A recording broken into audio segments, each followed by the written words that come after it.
EVs will burn through tires really fast for two reasons. One, electric vehicles are heavier than conventional vehicles, and two, they have instant torque. At 0 RPM, they have full torque. So combining both of this, tires will wear out much faster in an electric vehicle. So what can you do for that? Buy only EV specific tires that are built for EVs. One of the things is they would most probably have reinforced sidewalls to keep up with the additional weight. Second is they might have foam inside to absorb the noise. EVs don't have any engine noise, so we might start to listen to the tire noise while we are driving.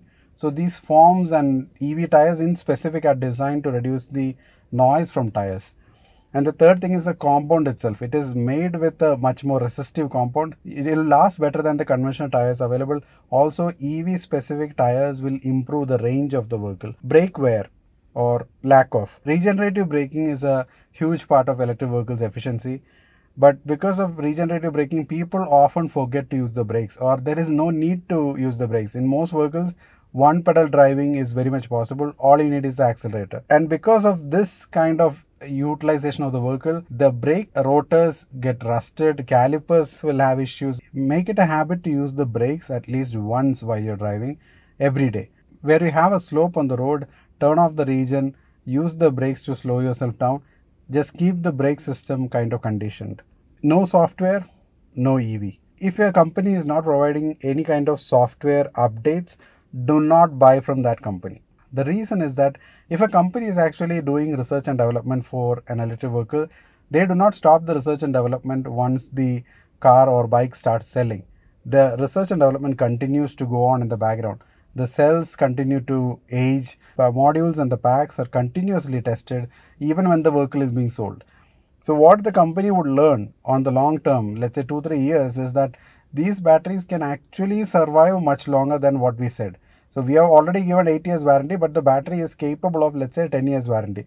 One thing is they can extend the warranty and say like, okay, our cars now come with 9 years warranty, or they can actually remove some of the buffer that we talked about earlier. So we have this 90% buffer. They might be like, okay, let's give the additional 2% because that is feasible with the battery, or remove the lower buffer from, say, let's say 25%, they are bringing it down to 15%. Imagine having a vehicle you bought and used for 2 3 years. Now the battery is slowly starting to degrade.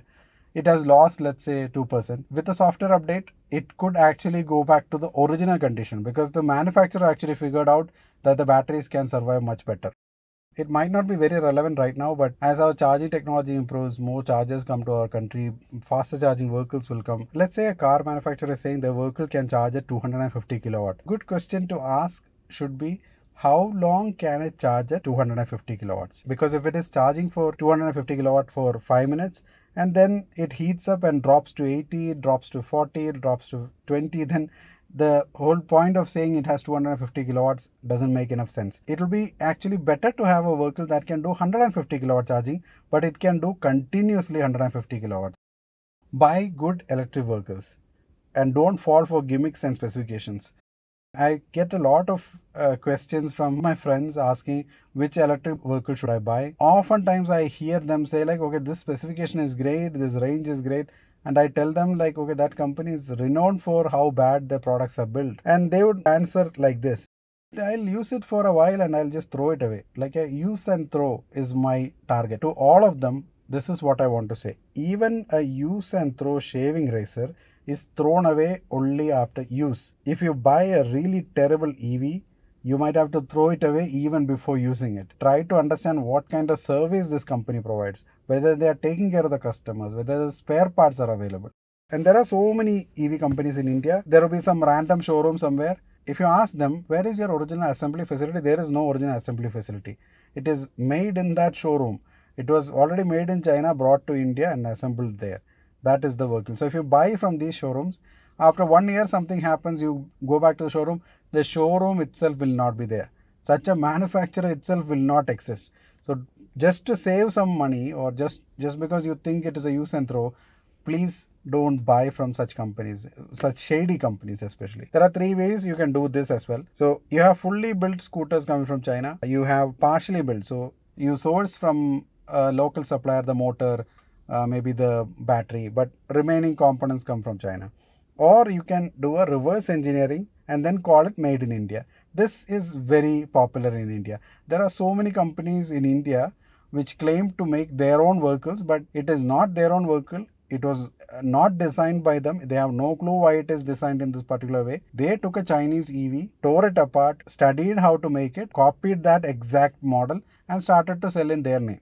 So these companies have no clue why the fork angle is this, because they did not design it. We should actually start a tag which says designed in India and made in India. It should be two different tags. We mock Chinese for how much they copy from other companies and other countries. These companies show us that we are no better than Chinese when it comes to copying. One of the easiest ways to spot a Chinese clone copy EV is to look at the drive. So it will mostly be hub motors. They don't use belt drive, or they're not going to use chain drive.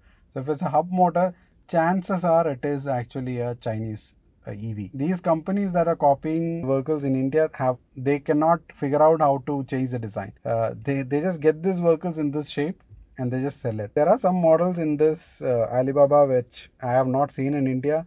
So expect some of these so-called great make in India companies to come up with some new models in future, and again claim that we made this ourselves. These are our own great inventions, great models. Shame on us for doing this. I hope this video makes it easy for you to make your next purchase decision. Electric vehicle or IC engine vehicle, whichever it is, enjoy your ride. See you in the next video. Bye.